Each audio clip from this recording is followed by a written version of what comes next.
मोर तांको प्रथम प्रश्न होउची आपण मानकर गणमाध्यम आपण देखैछंती जे अंडर ग्रेजुएशन बा +3 रे 2,73,800 सीट थिला बेले 70 ରୁ 80,000 सीट खाली पड़ुची। जोटी सीट खाली पड़ुची सेठी रिजर्वेशन दबार माने कौन? पीजी डिपार्टमेंट्स रे मध्य सीट खाली पड़ुची कहउछन आमे रिजर्वेशन देलु। आमर डिमांडटा गत विधानसभा पूर्व अनेक समय दाबीटा कौन थिला जे इंजीनियरिंग मेडिकल और टेक्निकल शिक्षा रे एससी एसटी ओबीसी मान को दिया जाऊ।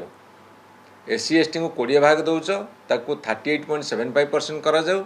ओबीसी की 0 दौच ताकू 27% करा जाऊ।